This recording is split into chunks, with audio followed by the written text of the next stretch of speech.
I think winning is hard, especially when you're trying to repeat. You know, everything was clear for us and what we wanted to accomplish this year, and we came up short. Back goes Purdy's looking, fires, complete touchdown. We're going to make enough plays. When it happens, we lose football games. The 49ers knock off the defending champ. You don't win a Super Bowl season is disappointment. Kind of all that for nothing. All that for nothing out of Saquon Barkley's mouth. That was the last time we saw the Eagles, by the way. And the run game went backwards in 2025, just a year removed from their Super Bowl win. Philly ranked top 5 in 2024 in yards per rush, rushing first downs and touchdowns, but fell well outside the top 10 in all 3 of those in 2025. There's been a lot of conversation around the Eagles, what's going on. There's been anonymous reports, all that jazz, but the numbers bear out a lot of this as well. And we certainly talked about plenty of it as the season was developing last year. Mina, Jalen Hurts' success is tied to the Eagles' run game. So what adjustments do the Eagles need to make this offseason to improve? Yeah, well, let's start by talking about why the run game matters so much for Hurts in particular. I dispute the notion that Hurts isn't coachable. His improvement over the course of not just his professional but college career speaks to the fact that he is quite coachable. However, I do think it is indisputable that he has certain preferences, like a lot of quarterbacks, one of which is he doesn't like throwing over the middle of the field. He prefers to face single high coverage. The best throw in his arsenal is a go ball. When he gets those one-on-ones on the outside, that's when a lot of the magic happens. Now, the problem is, and Laura, the numbers you put out illustrate this, you're not getting as much of that single high coverage when defenses aren't bringing extra safety into the box to stop the run. So I think for the Eagles, that is the single most important thing they have to accomplish this offseason. And it's not just about Sean Mannion, the new offensive coordinator, coming in and figuring out a way to diversify the rushing attack. It's also about the personnel. Howie Roseman in this draft.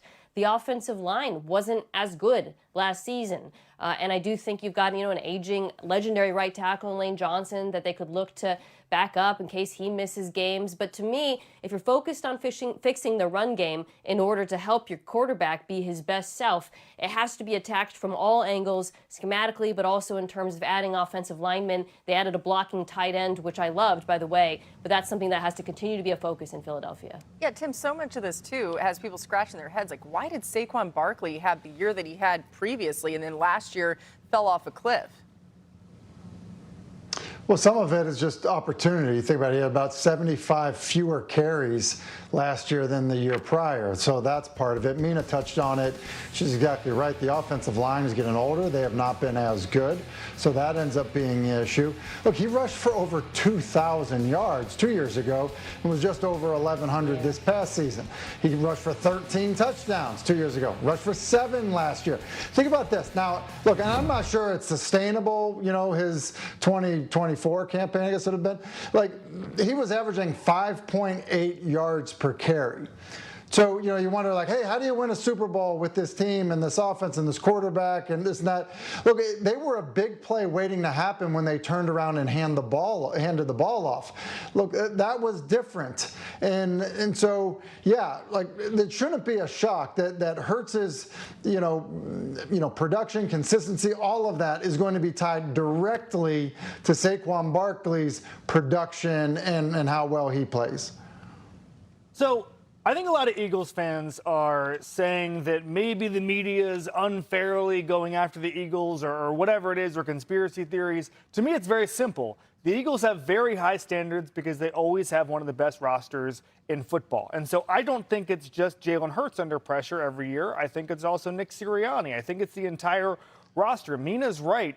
Jalen Hurts has shown a lot of coachable tendencies over his career. He would not have improved as much as he has if he was uncoachable. However, there were obvious issues. Last year, the downfield passing just wasn't as accurate as it has been.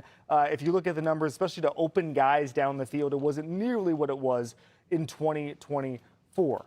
I just feel like the Eagles, Howie Roseman, Jeffrey Lurie, they feel like they give you one of the best rosters in football, and the tax you pay on that is your job is always under scrutiny. They fired Andy Reid.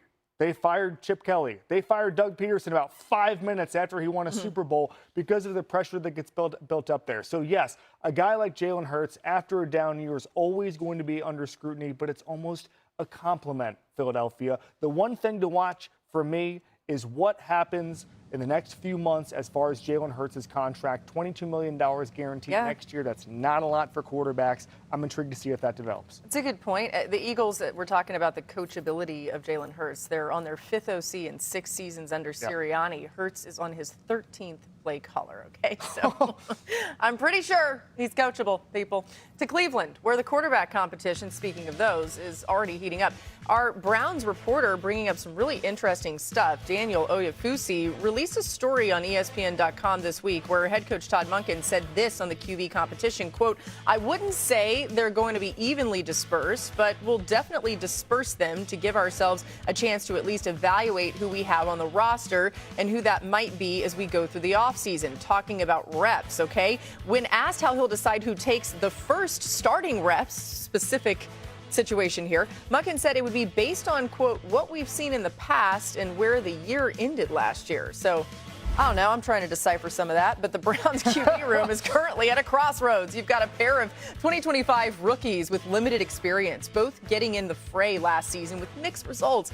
And then there's Deshaun Watson, who has 72 career starts, but made none last season after continued problems with his health. And a lot of buzz from Cleveland this week. According to Browns owner Jimmy Haslam, Deshaun Watson is in the mix to start. Todd Monken had good things to say about Shedeur Sanders. We've heard that Shedeur has been in the building a lot, too. Tim, what's the smartest path for the Browns at QB? Look, listen, they need to rebuild it at quarterback. And this is the way I look at it is this. If I were Todd Monken, and I could coach as long as he is coached, to get the opportunity to be a head coach in the NFL, and you might be your only one, I don't think that he's going to live and die on that opportunity with the current room at quarterback. Now, it doesn't mean that he won't live with that this year. But so I think what they're going to do is, I really don't think Watson has a shot. He's been away from the game for so long. He's had basically 2 Achilles injuries. I think his credibility in the locker room has been compromised because of his past. I just think there's too many things with it. And so I think Shedeur Sanders finds himself in a remarkable position to be a 5th-round draft pick, to have a losing record as a starter, as a rookie, and have a legitimate chance to be the starting quarterback opening day the following season. It doesn't happen often. In fact, I've thought about it. I don't know that I can remember another scenario like that in the National Football League. So if they don't draft a quarterback, and I think there's a lot of people that believe that they won't, I think he's got a good chance. He should be in the building to try to prove that he can play at a starter level. It has to be Shedeur. I'm with Tim. I don't think that Deshaun Watson should be in this quarterback competition. I think that you give Shedeur the runway, and obviously you can have a training camp battle with Dillon Gabriel. I just think Shedeur is a lot better than Dillon Gabriel, and he'll win that competition as long as everything is equal and healthy. So I think you just go with that. I think that they can have an okay season. I do think that they'll be okay generally if they take a step back this year. 2027 is a very deep quarterback draft. You're talking about Dante Moore, Arch Manning, C.J. Carr, Darian Mensah, John Mateer. There are so many names out there. This is not the year to reach for a quarterback. You do not want to be in the market for a Ty Simpson, a Carson Beck, and a Nussmeier. You wait for a year. I like Todd Monken playing the patient approach, getting Deshaun Watson out of this competition, getting Shedeur in there for a year. Yeah, Mina, what's your view on how the Browns are approaching the season? Oh, sorry. No, yeah. I just hope Monken gets that chance, guys, right? Like that they're going to let him be the coach next year, because I don't think it's going to be a winning season for Cleveland. I don't think the 2027 quarterback is on the roster. But Laura, to your question, I do think they're in good position to improve that roster in the draft. So Browns fans, if you want to feel good about your team, you should be happy that you're not reaching for a quarterback this year, and that the organization has the draft capital to continue improving the offense so that next year that rookie steps into a better situation than the one that likely Shedeur Sanders is played in last season and will likely this year as well. 2 picks in the first round. They're going to have their choice at pick 6, I think, of the top receiver in the draft. Could be Carnell Tate locally. And then I think you could walk away from this with another offensive tackle as well. So I think for the Cleveland, you got to really think about the long-term plan here and how can we continue improving this offense. You got a great tight end, great back last year, so that next year it's a good situation for a rookie quarterback. Yeah, it's a great point. I mean, shoot, they still have Myles Garrett, too. So on the defensive side, it's like you look at the entirety of this team and you see what Mina's talking about there, how they could set this up really well for any of those quarterbacks you just named. Arch Manning, you want to go to Cleveland? We'll see. Maybe they'll win too much. I don't know. Coming up next on NFL Live, the 49ers are loading up new targets around Brock Purdy this offseason, but will it be enough to lead to big plays from this offense? That's a big part of how they could improve. Mina has the answers, and as we're telling you, it's pretty good on paper.